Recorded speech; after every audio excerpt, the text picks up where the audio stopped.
Bismillahirrahmanirrahim. Assalamu alaikum dear students. I am Mr. Kadim Khan and I am a lecturer in the Institute of Computing, Kuwait University of Science and Technology. Today we will take lecture number 26 of the subject of Object-Oriented Analysis and Design. And here we are going to discuss the visual paradigm, the code round trip. Dear students, the code round trip means that how to create the class diagram from the code and vice versa, how to create the code from the class diagram. So here we will create two different types of codes, that is the Java and C++ code from the class diagram. This is our discussion agenda: code generation, Java round trip, that means that how to create the code from the Java class diagram, and how to create the C++ code from the class diagram. And at the end we will perform these two steps practically in the visual paradigm editor. Now code generation, that is the Java round trip. So basically this diagram, as it indicates, that if we have a class diagram we can create the Java code. Similarly, if we have the Java code we can create the class diagram. But all these two steps will be performed in the visual paradigm here. So round trip engineering keep class model and source code in synchronized fashion. That means that if we changes the class diagram, the code will be changed. And if we make changes something in the Java, then means that the class diagram will be updated. So that means these two are linked with each other and they update each other. So means that changes in one item can change the other item. That is called synchronization. So with Java round trip we can reverse a code based to visual paradigm UML and as a class model and analyze the code and then make changes such as adding new missing classes here, are then updating the changes to the code. For example, we can add the classes here quite easily, then creating the classes here in the source code. So that's why just adding new class here and then changing the source code is quite easy as compared to adding new classes in the source code and then changing the class diagram. So both are possible here. So in this lecture we are going to perform these steps. Now code generation in Java round trip, how we can do it? So basically to generate the source code from the class diagram we have to select the tool, then we will click on the code engineering, then we will click Java round trip. Java round trip means that we are creating Java code from the class diagram, then we will click on the generate code from the main menu. Here we can also change the language. For example, if we want to create the C++ code, then we will select C++ here. So then we will also add a path where we want to create the particular source code. So just click on this plus button and then select the path and then click on the OK button. Then here the particular path will be displayed. This path will show that this is the source path. Source path means that here the code will be created. Now similarly, code generation in C++ round trip, which is similar to the Java as well. So to generate the C++ code for the full projects, we click on the tool, then we have to click on the code engineering, then we will select the C++ round trip, and then we will click on the generate code from the main menu. After doing all these steps, the code will be generated. So the generated code window will pop up and ask you to select the path, which we have already discussed in the previous slide. So then click the plus button. Plus button means to add the path. Plus button is here. You can see that this is the plus button. Just select the path here and then click on OK. After clicking on OK, the code will be generated. So this is the C++ round trip. That means that the C++ class diagram will be in fact synchronized with the code. That means that from the class diagram we can create the code, and from the code we can also create the class diagram. So this is the reverse software engineering. That means that we can recover the class diagram from the code. Just this means that we are going one activity up. That means implementations, then we click on the designs and then requirements. So that means that we are going in the reverse fashion. That's why it is called reverse software engineering. So to reverse the class model from the code, select the tools, code engineering, C++ round trip, and reverse the code. We have to perform all these steps. Then select a source file path, the reverse code, and click on the OK. That means that we will select the particular path where we want to store the code, and then the code will be created and the reverse engineering will be performed. Now instant generator. The instant generator generates the code from the class diagram. So instant generator produces source code from your model at a particular time. That means particular instant. So unlike the code generation supports in round trip engineering, instant generator is one-off. This means that it is different than the round trip engineering. That means that you have to generate the code, then we have to select the tools, then code engineering, then instant generator from the main menu, or after that steps, then the programming language in which we are going to create the source code will be created. That means that class diagram will be converted into the particular code, that is Java or C++. Similarly, we can also perform the reverse engineering. That means that from the Java to the class diagram, Java source code towards the class diagram. Here, instant reverse engineering is created. That means that UML class models is reversed. That means that from the Java source code, all classes are created, and then the source code is converted into the class diagram. So to reverse the process, just select the tools, then code engineering, then instant reverse from the main menu, and then select proper programming language. Means that C++ or Java. So then selecting these source files, and then we have to proceed this process. Then the Java source code will be converted into our class diagram. Okay, dear students, we can also create the sequence diagram from the code. Means that all the functions in the sequence diagrams and classes will be identified, and the sequence diagram will be created. That means that in our code, if we have different classes and then we have different functions, then all these units or elements will be identified, and the particular sequence diagram will be created. So sequence diagrams helps us to represent interaction between objects in runtime. Means that at runtime, when a particular user interacts with different classes and every class has different functions, then the sequence diagram is used here. So Visual Paradigm UML enable us to reverse engineering. That means that Java source code can be converted into the sequence diagram. So we can gain better understandability of the piece of Java code by reading the corresponding sequence diagram. So through the sequence diagram, we can understand that what will the program will perform its services or functions to the particular user. So instead of looking at the possibility of 1,000 lines of code, just a sequence diagram helps us to understand the project. For this purpose, select the tool, then code engineering, then instant reverse, and then Java to sequence diagram will be created.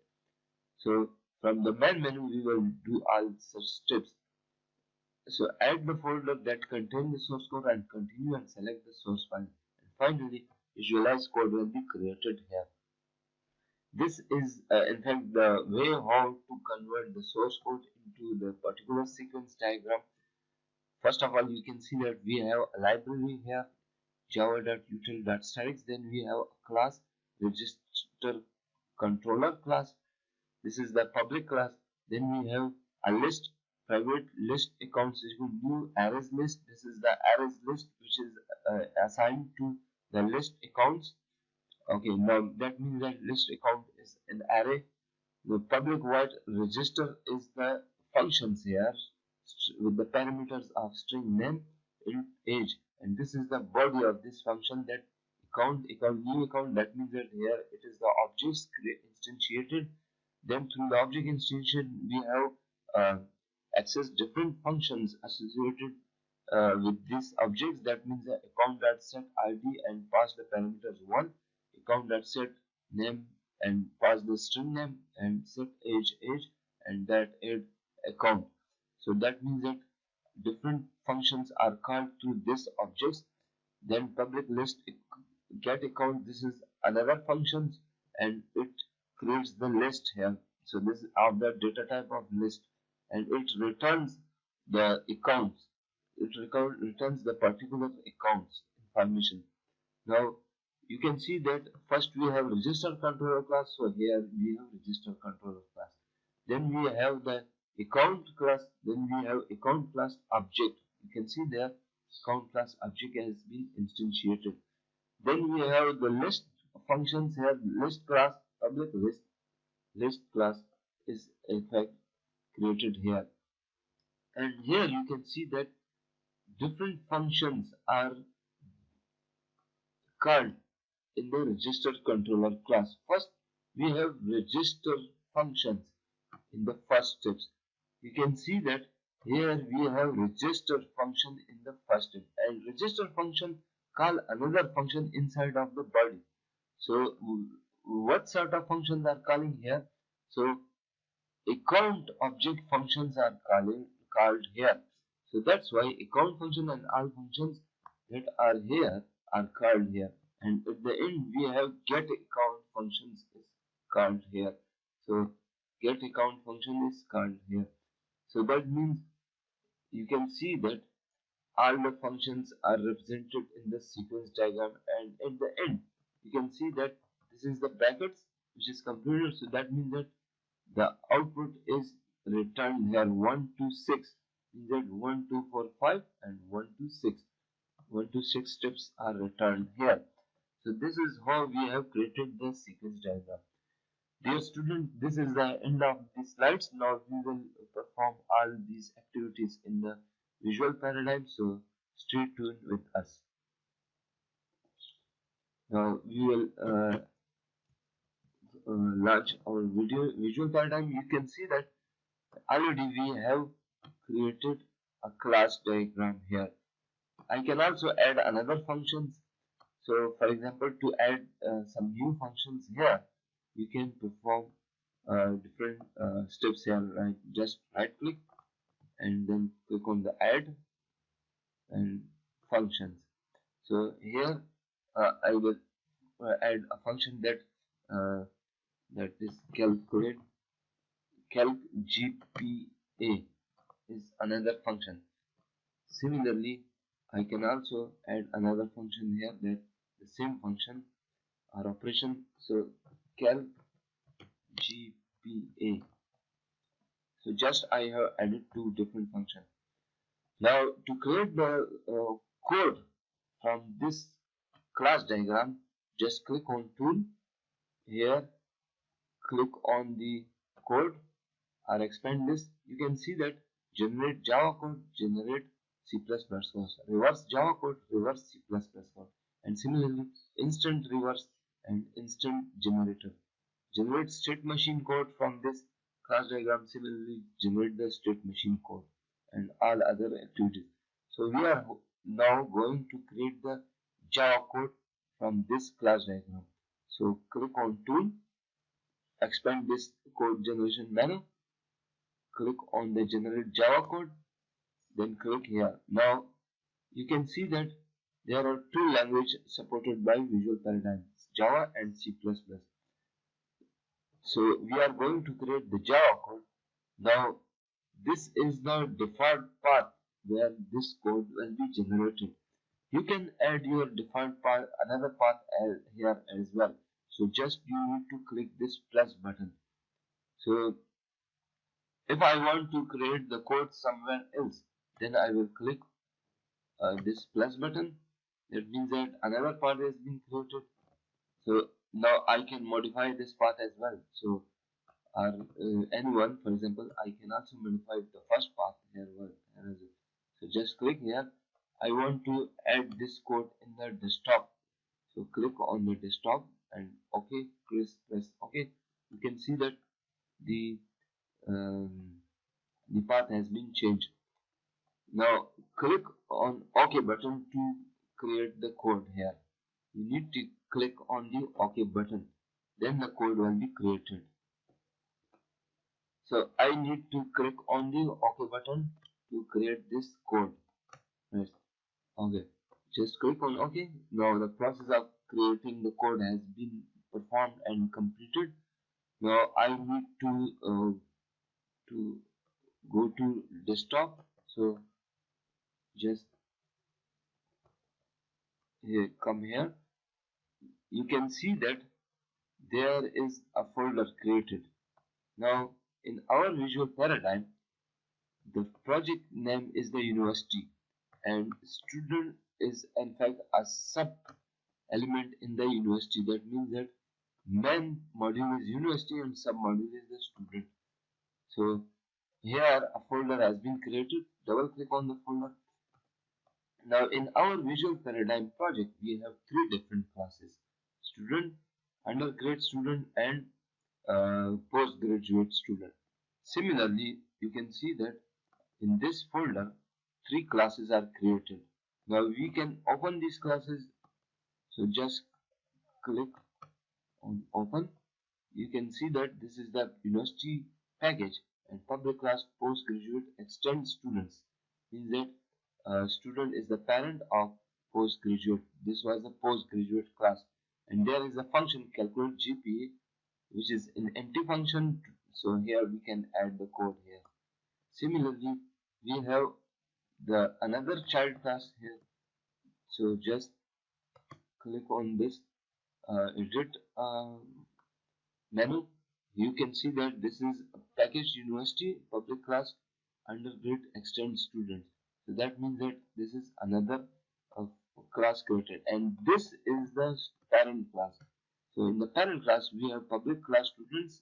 Here three different variables are declared and total marks is the functions which has been declared. So this is very much corresponding to this class. That means that what is here is in fact created in the class diagram here is in fact in the code as well. So that means these two things are very much synchronized. Means that if I make some changes here, for example, if I want to add another class, then the another class will also be added inside of the code here. That means that if I can change something, then another things will automatically be changed. Now if you want to reverse the code, so reverse code means that if I will make some changes in this class diagram or some new code, then the system will reverse the process, or reverse it will create the class diagram from the code. This is the reverse engineering. For example, if I want to add a new data type or a particular attributes names, then it will also be reversed in the class diagram. So for example, I am adding here the address variable here and just save this class diagram. That is this code. Then come to the visual paradigm and click on that reverse Java code, and select this particular path here. That means that from here we are going to create that particular reverse Java code. So now you have to here. This is the Java code. This means that you can create this Java code from here. Our Java code has been created. So you just okay. Now you can see that address has been added here. Just delete these just by clicking um, the particular source code. You can reverse the the Java code from the class from the Java code. You can see that add address string is added here. So which we have added in the source code. That is the reverse instance. That means that we have created the class diagram from the source code. Now students, this is the end of our lecture here. If you have any questions, you can drop an email to me. My email is m.kadim@kust.edu.pk. And also, if you want to study more about this topics, so you can study these links. These links are the web links where you can take help. So if you have any question, I'm here to help you. Thank you very much.